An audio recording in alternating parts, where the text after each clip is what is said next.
Então, em 82, o que aconteceu foi que o resultado geral foi que o PDS saiu com 12 governadores.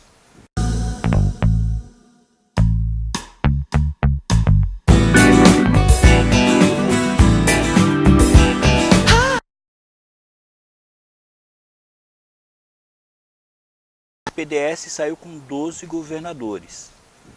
O PMDB com 9 governadores e o Congresso, o PDS conseguiu 13 senadores, mais 235 deputados, e o PMDB 9 senadores, mais 200 deputados. Os grandes destaques, eu poderia dizer que alguns dos grandes destaques aqui nessa eleição foram o Jair Soares, do PDS, que venceu no Rio Grande do Sul. Aqui em São Paulo, o PMDB já mostrando sua força, porque o PMDB venceu em estados muito importantes. Venceu em São Paulo, venceu em Minas Gerais, venceu no Amazonas, venceu no Pará, venceu no Paraná, enfim. O PMDB mostrou força em lugares realmente de muita relevância no cenário brasileiro, mas não conseguiu ultrapassar o PDS em número de parlamentares. Isso tudo tem muita importância porque uma das forças do PDS na época era o senhor Paulo Salim Maluf, e a esta altura já ex-governador de São Paulo, que se candidatou como deputado federal. Porque a intenção do Maluf já era claramente ser presidente da República. E não podemos esquecer que a eleição, que seria em 85, seria através do colégio eleitoral, seria decidida pelo Congresso, assim como foi no período militar. Não é? Então, a vitória parlamentar do PDS ficava aqui, vencendo a convenção do PDS, ele seria o presidente, o virtual presidente. O único partido que conseguiu quebrar a hegemonia do PDS e do PMDB foi o PDT do Leonel Brizola. Foi uma vitória realmente formidável do Brizola no Rio de Janeiro, no estado que ele já tinha... Até na época eu imaginei que ele fosse candidatar pelo Rio Grande do Sul, que era o seu estado natal, e que ele foi governador até o golpe militar. Mas ele resolveu ir para o Rio de Janeiro, e foi o tiro que o PDT podia realmente ter acertado, porque o PDT não tinha uma estrutura parlamentar, não tinha uma estrutura de candidatos, uma estrutura forte, né? Então o único nome real com chance de conseguir alguma coisa seria justamente o Brizola, que não começou na frente nas pesquisas, né? Lá no Rio de Janeiro. E o mais importante é que o Brizola, ele ganhou a eleição, mas ele teve que ser ligeiro.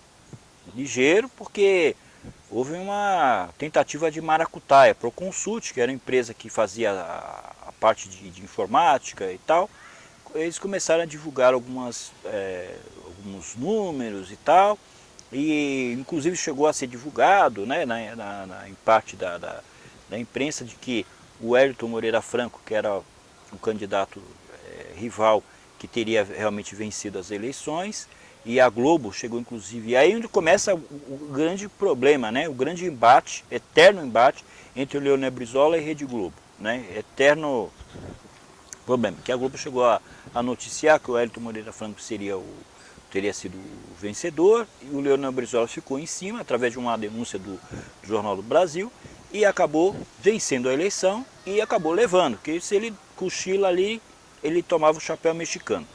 Caminhávamos então para a eleição presidencial, e aí tudo levava a crer que o Dr. Paulo Maluf, que àquela altura já havia vencido a convenção do PDS, seria o novo presidente. Só que houve uma mudança muito importante no cenário político brasileiro nesse período. A partir de 83, começaram então a haver as famosas diretas já, né?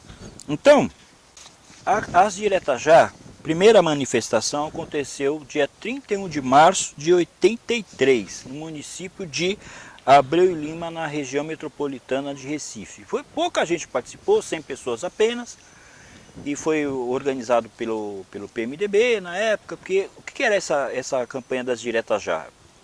Havia então essa emenda do Dante de Oliveira, que queria então fazer a eleição para presidente já, né? Não esperar, não que fosse feita pelo colégio eleitoral. E na verdade essa eleição já poderia ter ocorrido, assim como aconteceu com o vereador. Eu diria que foi bem uma birra, né, do presidente João Batista de Oliveira Figueiredo, porque ele claramente deixa transparecer que a não realização para o pleito presidencial se deveu ao fato de que a oposição, devido a um período, claro, de muitas mudanças, obviamente, as pessoas, a oposição reclamava muito das mudanças de regra. Então ele bateu o martelo e falou, bom, já que vocês estão reclamando de mudanças de regra constante, essa regra nós não vamos mudar. E o Dante de Oliveira fez essa tentativa de mudança constitucional, que acabou não dando certo, mas o movimento foi crescendo, né? E aí, depois do Recife, houve uma outra, logo em seguida, em 83 ainda, em Goiânia, aí já aproximadamente 5 mil pessoas participaram, e aí várias capitais, várias cidades do Brasil foram fazendo campanhas, que culminou na campanha no dia 16 de abril de 1984, onde se calcula que mais ou menos 1,5 milhão, até então foi a maior manifestação que houve política no Brasil até então, né? E aí a esquerda toda unida, a oposição unida, aí estava Brizola, Lula e Ulisses Guimarães, Fernando Henrique Cardoso, várias lideranças da oposição, querendo realmente as diretas já, que acabaram logicamente sendo, como já se prevê, derrotadas no Congresso, mas foi uma manifestação muito interessante. E o marcante, a participação aí já, né, começa a ter essa participação dos artistas, Fá de Belém cantando o hino nacional e tal, e foi realmente um movimento marcante. E se por um lado não houve a conquista do voto direto para presidente já naquele período, por outro lado, os políticos, principalmente do PDS, que não estavam dormindo no ponto, viram que o negócio estava mudando, né? E aí houve um fato que mudou realmente o cenário político brasileiro, que foi a criação da Frente Liberal. Então o que foi a Frente Liberal? Um grupo considerável de políticos que pertenciam ao PDS, que era o partido do governo, portanto, resolveram criar a chamada Frente Liberal.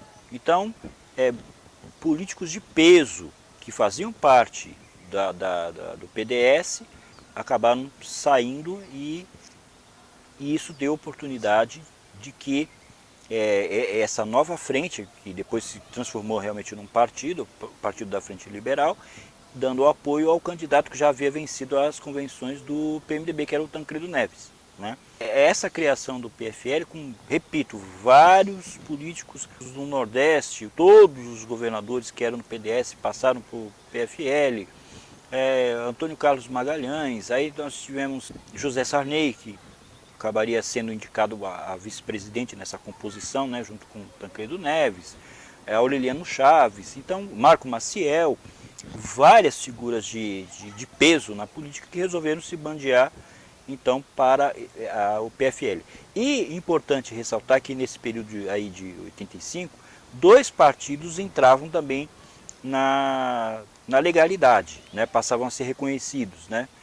Um foi o PL em 85 ainda, o PL, Partido Liberal, e um outro partido já tradicional, na verdade, que tinha sido cassado, né, na época do Castelo Branco, com a mudança, né, do bipartidarismo, que foi o PDC, Partido Democrata Cristão, que então voltava a existir, né? Então, o que aconteceu? Tancredo Neves, com este apoio, acabou vencendo no Congresso, no Colégio Eleitoral, e se tornou, assim, ganhou a eleição, se tornou presidente eleito, e não se tornou presidente de fato, porque a partir daí ele ficou doente. Na verdade ele já estava doente há bastante tempo, ele já vinha doente há muito tempo, isso é fato conhecido, né, fato notório. O Congresso Nacional já sabia disso, que ele já estava doente, mas ele na campanha, aquela coisa toda, não quis parar, começou a se automedicar, e até que chegou o ponto que, o caso já muito conhecido na história do país, ele ficou muito mal, acabou sendo internado no hospital de base e acabaria depois não assumindo, né, o José Sarney, que foi eleito vice, né, nessa chapa, portanto, de PMDB com PFL, acabou realmente assumindo o governo. Durante alguns meses esperou a recuperação do Tancredo Neves, que infelizmente não veio a acontecer.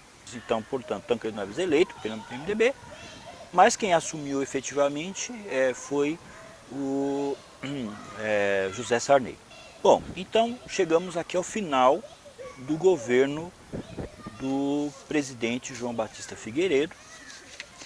E aí eu vou fazer uma curta análise do que foi o último ano completo do governo Figueiredo com o último ano completo de governo do Geisel, né? Então, o que nós podemos perceber aí é que o PNB do Brasil, Produto Nacional Bruto, cresceu, não tanto quanto se esperava, na verdade, muito pouco, né? Basta você ver que a renda per capita em 79, quando o Geisel deixou o governo, era de 7.782 dólares, e com Figueiredo a renda então caiu. Dos governos militares, em termos econômicos, certamente o governo Figueiredo foi o pior de todos. Teve péssimos resultados. Foi um governo, inclusive, que, como eu já disse, né, sofreu muito com a questão da crise do petróleo e que bateu vários recordes, né, recordes negativos. Então, por exemplo, nós tínhamos da Segunda Guerra Mundial em diante, o recorde de inflação no país foi em 1964, nós tivemos 92,12% de inflação.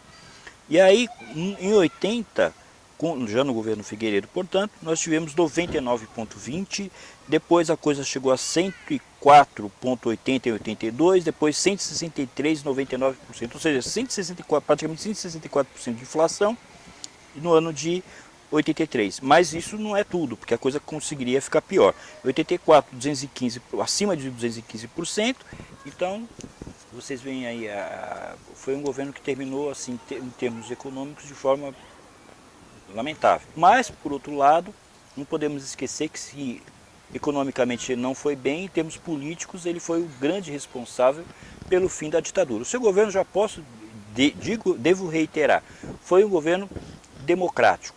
E ele, isso por iniciativa dele, porque querendo ou não, né, caso ele tivesse uma intenção diferente, ele tinha logicamente, muito poder nas mãos, poderia não ter feito essa abertura, né? Mas ele foi adiante. Eu vejo aí na votação do presidente da República no colégio eleitoral, a primeira vez que seu nome foi lembrado no plenário foi por um ex-caçado, Jorge Carone, que agradeceu ao senhor pela anistia. Como é que o senhor, depois desses 6 anos, como é que o senhor analisa o coração dos homens, as pessoas que o senhor conheceu? Como qualquer homem de bom senso, qualquer homem de bem poderia analisar. O que eu poderia esperar? Eu não poderia esperar isso. E, no entanto, devo isso aí.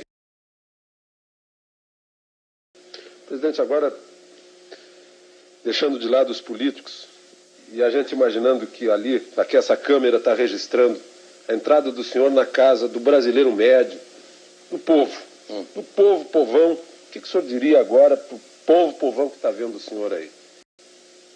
Bom, o povão que poderá me escutar será talvez os 70% dos brasileiros que estão apoiando o Tancredo.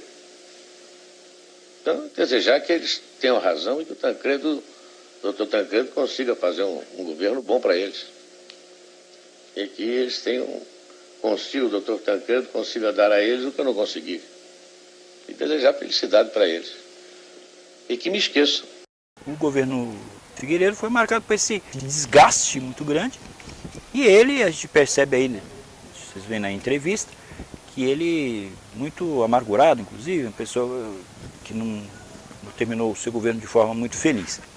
De certa forma, o Figueiredo ele encarna bem o que foi a postura dos presidentes militares que nós tivemos no Brasil. Então foram pessoas, todos os 5 presidentes, pessoas honestas, pessoas com alto cabedal, pessoas cultas e tal, mas que, e isso ficou muito claro logo desde o começo do governo militar, sem a mínima condição de lidar com o povo.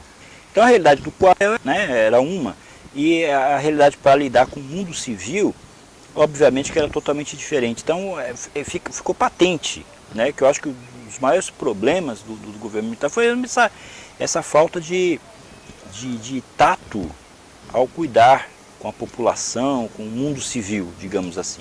Então, de forma assim muito lacônica, encerrou-se esse período do presidente João Batista de Oliveira Figueiredo.